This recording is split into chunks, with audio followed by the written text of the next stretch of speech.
ကိုမောင်ကြီးကျွန်တော်တို့ဟိုနေ့ကပြောခဲ့တဲ့အလုပ်ကြုံကြတူခွဲခြားနေတော့တခြားတော့နားလည်သွားပါပြီဒါပေမဲ့တချို့အလုပ်ကြုံကြတွေမှာကြတော့စိုးစိုးရွာဟုတ်နေပြန်သူကဆိုတချို့အလုပ်ခေါ်တာတွေမှာကြစမတ်ကြီးလည်းမတောင်းဘူးလက်စားလည်းအရင်မများဘူးနေဆက်ကိုခေါ်တာလည်းမဟုတ်ဘူးဒါပေမဲ့ဘာမှမသိဘူးစိတ်ထဲမှာတန်တရားစိတ်ဝင်ပြီးတခုခုထူးဆန်းနေတယ်အဲ့လိုမျိုးဆိုဘယ်လိုလုပ်အောင်လဲတကယ်အစ်စ်လားတခြားလိန်ကြီးတစ်မျိုးလားဆိုတာဘယ်လိုသိနိုင်မလဲဗျ အေးစီယာမင်းပြောမှန်တယ်ဒါမျိုးကပိုပြီးပြည်ပါနေတဲ့လေးလည်းမှုမျိုးတွေပေါ့အဲ့ဒါကြောင့်အလုပ်ရှင်တဲ့လုပ်ငန်းနောက်ကြောင့်ကရှင်ရုပ်ကိုပြန်လဲစစ်ဆေးရဲ့အနီးဒါမှမဟုတ် background check လုပ်ဖို့လိုတယ်သူတို့ကမင်းကိုစစ်တယ်လို့မျိုးမင်းရတယ်သူတို့အကြောင်းပြန်ပြီးစစ်ကိုစစ်ရမယ်ကဲဘယ်လိုစစ်ဆေးရမလဲဆိုတော့ပထမဆုံးအနေနဲ့လောက်အောင်မှာလုပ်ငန်းဆိုင်ရာချက်လက်တွေကို digital နဲ့တိုက်စစ်ခြင်းလို့ခေါ်တယ်သူတို့ပေးထားတဲ့ company နာမည်လိပ်စာဖုန်းနံပါတ်ဒါမျိုးတွေကိုမင်းဖုန်းထဲမှာရှိတဲ့ Google search လိုမျိုး search engine တွေများတခြားရေးရှာကြည့်ရမယ်ရိုက်ရှာတဲ့အခါမှာလည်းcompany နာမည်နဲ့ do scan ဒါမှမဟုတ် fresh ဆိုတဲ့စကားလုံးမျိုးတွဲပြီးရိုက်ရှာကြည့်လို့ရှိရင်ဒီ company ကသတင်းစိုးရှိမရှိပို့ပြီးတော့သိရတယ်သူတို့ပြောတာရင်းနဲ့မင်း internet မှာတွေ့ရရင်တူတူကြလားတကယ် company ဆိုရင်သူတို့သတင်းချက်လက်တွေကတနေရာထဲမှာပဲနေရာအများကြီးမှာတွေ့ရတဲ့မတူတာတွေမရှင်းတာတွေရှိလို့ရှိရင်ဒါမသိငါကြဆိုပြီးတော့သတိထားရမယ်ဥပမာအနေနဲ့global cyber 8လို့ခေါ်တဲ့ company တစ်ခုဆိုရင်ရန်ကုန်မှာသတင်းချက်လက် company ဖြစ်သူကမှတ်ပုံတင်ထားပေမဲ့တကယ်တမ်းကျတော့လိမ်လည်မှုဗဟိုအဖြစ်လှုပ်ဆောင်နေပြီးတော့နေဆက်ဒေတာကပူကြီးရဲ့ခိုင်းနေတယ်လဲဆက်ဆက်မှုရှိရလို့သိရတယ်ဒါမင်းသတိထားရမယ် company တစ်မျိုးပေါ့ ကိုမောင်ပြောပုံရဆိုရင် Google မှာ scan တို့ thread တို့တွေးရှာမှာပေါ့နော်အဲ့ဒါတော့တကယ်အကြံကောင်းပဲဗျ ကဲနောက်တစ်နည်းဖြစ်တဲ့ဒုတိယနည်းလမ်းကတော့ပြည်ဝင်အစိုးရ website တွေကနေတစ်စင်းရှာပေးတဲ့နည်းလမ်းပဲထိုင်းနိုင်ငံမှာဆိုရင်အလုပ်သမားဝန်ကြီးဌာနဒါမှမဟုတ်စီးပွားရေးဖွံ့ဖြိုးတိုးတက်မှုဦးစီးဌာနလို့ခေါ်တဲ့နေရာမျိုးတွေမှာကုမ္ပဏီကမှတ်ပုံတင်ထားကြရတယ်။အဲဒီဌာနတွေရဲ့ပြည်ဝင် website တွေမှာကုမ္ပဏီနာမည်ဒါမှမဟုတ်မှတ်ပုံတင်နံပါတ်ကိုရိုက်ရှာကြည့်ရင်တကယ်မှတ်ပုံတင်ထားလားပြည်ဝင်လုပ်ကိုင်နေလားဆိုတာကိုစစ်လို့ရတယ်။အဲဒီ website တွေမှာအစိုးရမှတ်တံဆိပ်နဲ့လုံခြုံရေး HTTPS လိုမျိုးစလုံးတွေပါလို့ရှိရင်ပို့ပြီးစိတ်ချရတယ်။ပြီးတော့အလုပ်ကြညာတွေမှာရုံးခန်းပုံဝန်ထမ်းပုံလိုမျိုးဓာတ်ပုံတွေပါလာရင်မင်းဖုန်းထဲမှာရှိတဲ့ Google Image Search ဒါမှမဟုတ် Reverse Image Search လိုမျိုး app တွေထဲမှာလည်းရှာကြည့်လို့ရတယ်။ပုံကအခြား company တစ်ခုမှယူသုံးထားတာမျိုးဒါမှမဟုတ် stock photo တွေမျိုးဖြစ်နေလို့ရှိရင်ဒါလိမ်လည်မှုရဲ့လက္ခဏာပဲဆိုတာသတိထားရမယ်။တတိယနည်းလမ်းကတော့ social media account တွေနဲ့ဖုန်းနံပါတ် email တွေကိုစစ်ဆေးတဲ့နည်းလမ်းပဲ။အလုပ်ကိုင်ကြော်ညာတင်ထားတဲ့သူဒါမှမဟုတ် company ရဲ့ social media account တွေကိုတိကျစစ်ကြည့်ရမယ်။သူရဲ့ post တွေကပုံမှန်ဟုတ်ရဲ့လား။ company ဝင်တဲ့တပ်ပုံတွေအလုပ်ပတ်ဝန်းကျင်ရဲ့ပုံတွေရောတကယ်ဟုတ်ရဲ့လား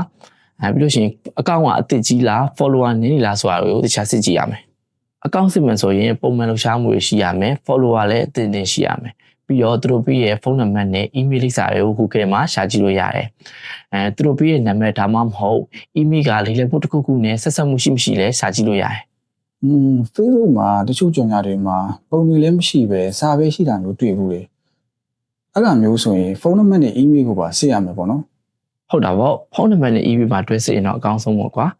ကဲနောက်ဆုံးချက်ကတော့တရားဝင်ဆုံးဖြတ်ခိုင်းခြင်းကိုလုံးဝလက်မခံဘဲနဲ့တတိထားမယ်ဆိုတဲ့အချက်ပ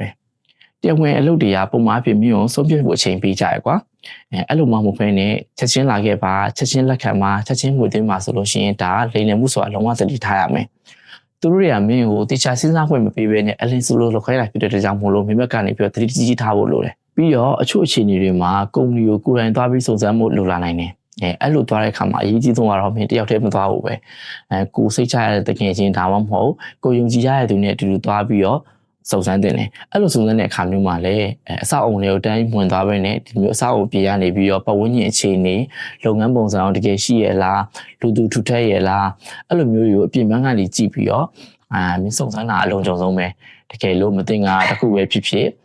စိတ်မချဘူးလုံခြုံလို့ခံစားလို့ရှိလို့ရှိရင်မင်းလှည့်လာပြန်ကြလိုက်တော့ဘာမှစဉ်းစားမနေနဲ့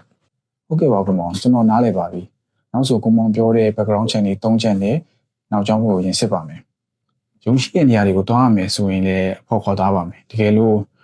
့အဖို့မရှိပဲတယောက်တည်းတွားမယ်ဆိုရင်တော့အပြင်ကနေစစ်ပြီးမှပဲဝင်ပါမယ်ဗျဟုတ်ကဲ့ပါကွန်မောင်ကြီးအခုလုပ်ငန်းနဲ့လုပ်ငန်းရှင်တွေရဲ့နောက်ကျောင်းခိုင်မာမှုတွေကိုဘယ်လိုပြန်စစ်ရမလဲဆိုတာရှင်းရှင်းလင်းလင်းသိသွားပါပြီတချို့အလုပ်ကြော်ညာတွေကပုံမှန်လိုလိုနဲ့လာတတ်တာဆိုတော့ဒီနည်းလမ်းတွေကတကယ်အသုံးဝင်တာပေါ့မှန်တယ်ဒါကြောင့်အမြဲတမ်းမှတ်ထားရမှာကအလုပ်ရှင်တွေက background check စစ်သလိုမျိုးအလုပ်သမားတွေကလည်းအလုပ်ရှင်တွေရဲ့နောက်ကျောင်းကိုပြင်နေစစ်ဆေးတင်နေဆိုတာပဲဒီလိုစစ်ဆေးမှုတွေကကိုယ့်ဘဝလုံခြုံရေးအတွက်အရေးကြီးဆုံးပဲကဲစီကအခုငါပြောခဲ့တာတွေကိုအတွေ့အကြုံမှတ်မိအောင်အလုပ်ရှင်စစ်ဆေး check လေးပြပြပေးခဲ့မယ်မင်းအလုပ်ကြညာတစ်ခုဒါမှမဟုတ်အလုပ်ရှင်တယောက်ကိုတန်တရားဝင်ဒီချက်လေးနဲ့တိုက်စစ်ကြည့်ပေါ့ကွာတစ်ချက် ကုမ္ပဏီနာမည်လိပ်စာဖုန်းနံပါတ်တွေကိုအင်တာနက်ပေါ်မှာရှာကြည့်ရမယ်တိကျမှုရှိမရှိစစ်ဆေးရမယ်နှစ်ချက်ထိုင်းနိုင်ငံတွင်းမှာရှိတဲ့ကုမ္ပဏီရဲ့သတင်းချက်လက်တွေကိုစူးစီးတင်ပြထားတဲ့တွင် website ဒီမှာဒီကုမ္ပဏီရဲ့နာမည်နဲ့မှတ်ပုံတင်နံပါတ်ကိုရိုက်ရှာပြီးတော့လည်းစစ်ဆေးကြည့်ရမယ်သုံးချက်အလုပ်ကြညာတွေကပုံတွေဖြစ်တဲ့ဝန်ထမ်းပုံဒီရုံးခန်းပုံတွေကို Google Image Search မှာရှာကြည့်ရမယ်ဒီပုံတွေကိုအခြားနေရာမှာတွေ့နိုင်လား AI generated လုပ်ပြီးဖန်တီးထားတာလား stock photo တွေလားဆိုတာလည်းစစ်ဆေးရမယ်လေးချက် social media account ကအသစ်ကြီးလားပုံမှန် post တွေရှိလားပြီး follower နေလားဆိုတာလည်းစစ်ဆေးကြည့်ရမယ်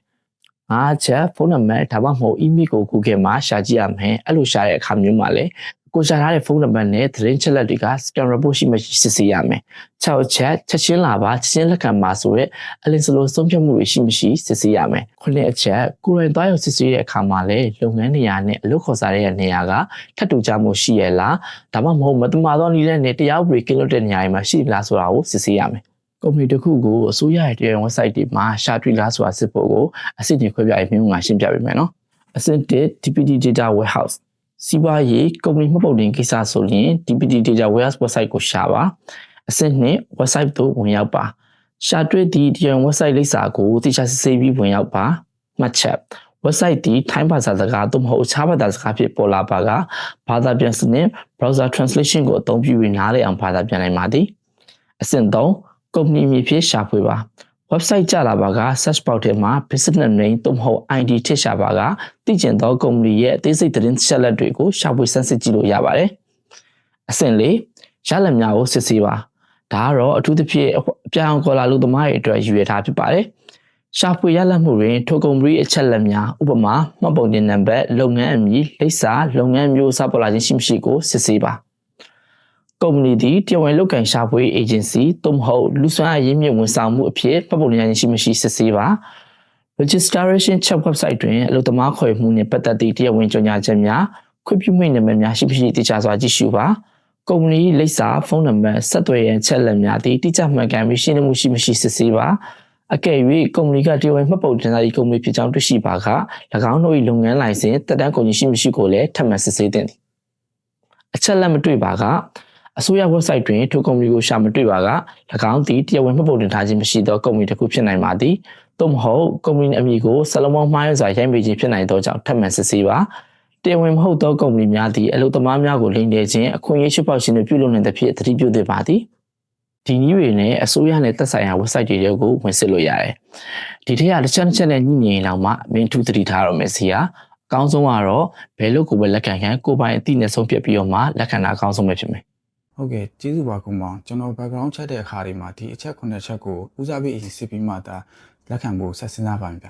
အကိုတို့အမတို့ညီလေးတို့ညီမလေးတို့ရေဒီဗီဒီယိုပိုင်းသုံးမှာတော့အလုပ်ရှင်တွေကိုဘယ်လိုပြန်လည်စစ်ဆေးရမယ်ဆိုအရေးကြီးတဲ့နည်းတွေကိုတခြားရှင်းပြပေးခဲ့ပါတယ်နောက်လာမယ့်ဗီဒီယိုပိုင်းတွေမှာတော့ online မှာလုံခြုံစွာလုပ်ကိုင်ရှာဖွေခြင်းဆိုတဲ့ခေါင်းစဉ်အောက်ကနေပြီးတော့ထပ်မံပြပြပေးသွားပါအောင်မယ်ဆက်လက်ဆောင်များအားပေးကြပါအောင်ခင်ဗျာ